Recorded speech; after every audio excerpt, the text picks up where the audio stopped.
आज की क्लास में हम बात करने वाले हैं बजट ऑफ ग्रुप्स। ठीक है, बजट फॉर ग्रुप्स। और बजट को क्रिएट करना देखेंगे, डिलीट करना देखेंगे और अल्टर करना देखेंगे, और साथ ही साथ हम देखेंगे लेज़र और कॉस्ट सेंटर के बारे में। तो सबसे पहले मैं बता देता हूँ बजट होता क्या है। तो बजट यहाँ पर टैली में बजट बनाने का मकसद ये है यहाँ पर कि आपके द्वारा क्या खर्चे किए जाने वाले हैं उसको पहले से सोचना। कहने का मतलब यह है कि मैं चाहता हूँ कि एक बजट बने, लेकिन किस तरीके से। बजट के लिए मैंने जैसे कुछ चीज़ें डिसाइड करके रखी है कि भाई मैं एक महीने में रेंट इतना पे कर दूंगा। ठीक है, मैं बिज़नेस स्टार्ट करने वाला था तो मैंने कहा कि मैं इतना रेंट पे कर दूंगा, मशीनरी खरीद लूँगा, शॉप परचेस कर लूँगा या फिर रेंट पे ले लूँगा। ठीक है, अगर मैं 2 एम्प्लॉयज़ रखता हूँ तो उन्हें इतनी सैलरी देनी पड़ेगी। वो सारी मैंने सोची हुई चीज़ें।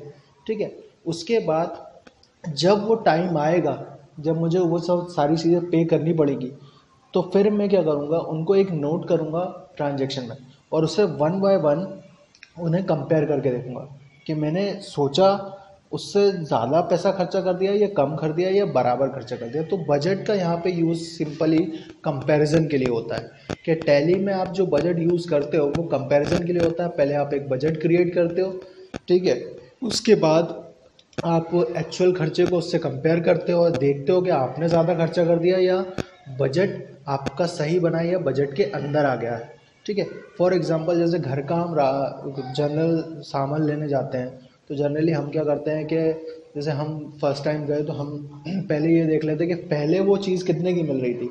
फॉर एग्जांपल शुगर, पहले वो अगर 40 रुपये की मिल रही थी और अभी मैं जाके परचेस करता हूँ, अगर वो 42 रुपीज़ की मिलती है तो वो मैंने जो सोचा था उससे ज़्यादा की मिल रही है। ठीक है, यदि वो 36 रुपीज़ की मिलती है तो मैंने जो सोचा था उससे कम की मिल रही है। तो बजट क्रिएशन का मतलब यहाँ पर यही है। तो सिंपली आपको करना क्या है, बजट ऑफ ग्रुप्स यहाँ पे क्रिएट, डिलीट और अल्टर करके देखना है। तो क्या करेंगे, टैली में ऑन कर लेंगे। सबसे पहले मैं टैली ऑन कर लेता हूँ। तो यहाँ पर मैंने टैली ऑन कर लिया। ठीक है, तो यहाँ पे मैंने टैली ऑन कर लिया है और यहाँ पे मैं एक कंपनी लेने वाला हूँ, और इसी के अंदर मैं आपको कैसे लेज़र्स बनाते हैं, ठीक है, वो बता दूंगा, और कॉस्ट सेंटर कैसे बनाया जाता है वो भी मैं बता दूंगा। ठीक है, तो सिंपली मैं क्या करने वाला हूँ, यहाँ पर पहले आपको लेज़र और कॉस्ट सेंटर क्रिएट करना बताऊंगा, देन उसके बाद ही बजट क्रिएट कर पाएंगे, क्योंकि पहले लेज़र चाहिए होती हैं बजट में। तो पहले मैं लेज़र क्रिएट करना बताऊँगा। तो लेज़र क्रिएट करने के 2 तरीके होते हैं, सिंगल लेज़र और मल्टीपल लेज़र। तो अभी फ़िलहाल मैं आपको मल्टीपल लेज़र बताने वाला हूँ। तो मल्टीपल लेज़र कैसे बनाएंगे हम, तो कुछ इस तरीके से बनाएंगे। तो सबसे पहले हमें करना क्या है, कौन कौन से ऑप्शन यस करने हैं वो बता देता हूँ। तो F1 में ही सारे ऑप्शन यस होंगे।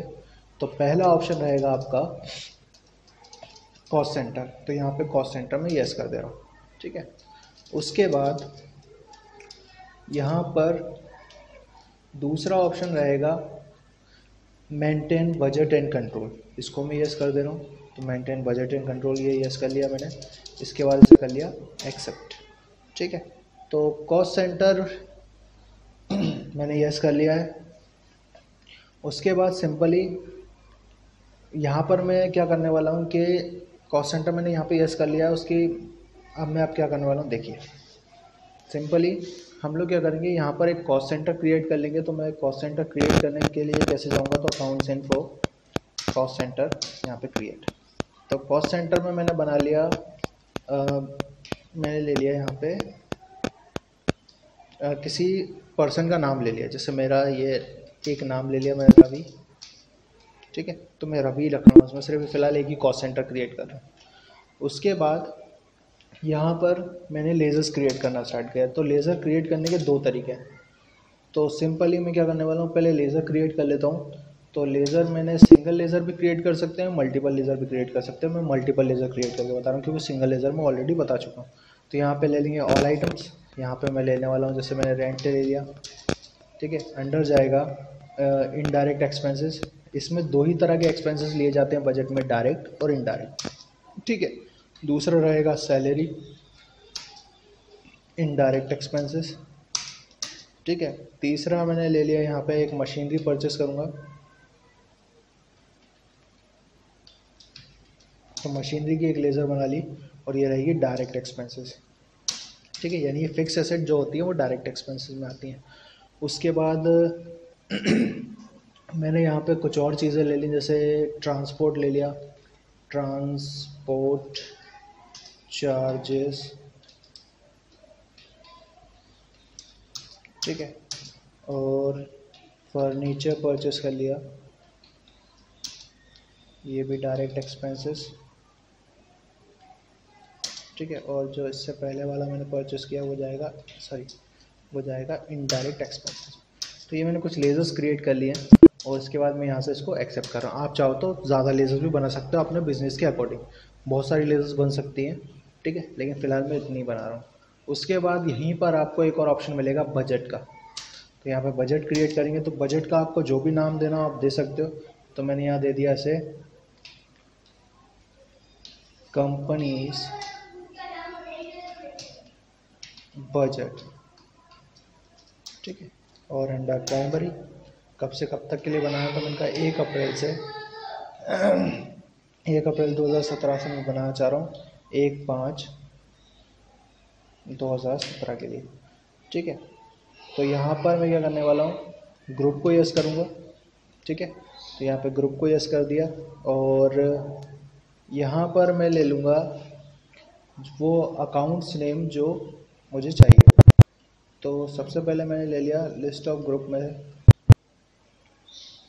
ग्रुप में ले लिया मैंने डायरेक्ट एक्सपेंसेस के डायरेक्ट एक्सपेंसेस, और कॉस्ट सेंटर में मैंने ले लिया इसमें से ले लिया रवि, ठीक है, क्योंकि कॉस्ट सेंटर मैंने यही बनाया था, तो यहाँ पर रवि ले लेता हूँ। या फिर हम यहाँ पे किसी भी ब्रांच का नाम ले सकते हैं, जैसे मैंने यहाँ ले लिया भोपाल, तो ये भोपाल के लिए काम करेगा, ठीक है, ऑन क्लोजिंग बैलेंस। और यहाँ पर आप डायरेक्ट एक्सपेंसेस पे डायरेक्टली आपको बताना पड़ेगा कि कितना खर्चा करने वाले। जैसे हमारे डायरेक्ट एक्सपेंसेस में 1 या 2 ही चीज़ें, तो मुश्किल से मैं सोच रहा हूँ कि यहाँ पे 40,000 रुपये दे दूँगा, ठीक। उसके बाद यहाँ पे दूसरा आएगा इनडायरेक्ट एक्सपेंसेस, क्योंकि बजट में 2 ही चीज़ें होती हैं, या तो डायरेक्ट या तो इनडायरेक्ट। उसके बाद यहाँ पर इनडायरेक्ट में मैं खर्चा सोच रहा हूँ 25,000 रुपये, ठीक है। इसके बाद यहाँ पे लेज़र्स नो रहेगा, क्योंकि बजट और ग्रुप से बताना था मेरे को, तो मैंने ग्रुप ही बताया है। और यहाँ पे लेज़र दोनों की ही बनेगी, आप चाहे लेज़र से करो या ग्रुप से करो, आपको लेज़र बनानी ही पड़ेगी। यहाँ पे कर लिया एक्सेप्ट करने के बाद यहाँ पर मैं जा रहा हूँ अकाउंटिंग वाउचर में, क्योंकि हमने बजट तो बना लिया, अब उसका एक्चुअल में आपको फिर मैं आपको दिखा देता हूँ कि यहाँ पर उसे डिलीट और अल्टर कैसे किया जाता है। तो अकाउंट्स इन्फो में यहाँ पे बजट मैंने क्रिएट किया हुआ है, यहाँ पे अल्टर में जाएंगे तो यहाँ पे ये आपको चेंजेस अगर करने हो तो आप कर सकते हैं। जैसे मैं यहाँ पे चेंजेस करने वाला हूँ ग्रुप को ऑन करके, मैं इसको 40,000 रुपये नहीं रख रहा हूँ, मैं इसको 35,000 रुपये रख रहा हूँ। तो ये एडिट हो गया, मैं इसको एडिट कर दिया, ठीक है। यदि आपको बजट डिलीट ही करना है तो फिर डिलीट के लिए भी आपको अल्टर के अंदर ही जाना पड़ेगा, क्योंकि टैली के अंदर एक ही फंक्शन है इसमें, यहाँ से आप डिलीट कर सकते हो। यदि आप यस करोगे तो वो डिलीट हो जाएगा, अगर नो करोगे तो डिलीट नहीं होगा, ठीक है। तो ये है बजट, जिसको मैंने आपको क्रिएट करना बताया और डिस्प्ले और एडिट करना बताया। नेक्स्ट क्लास में मैं आपको इसके आगे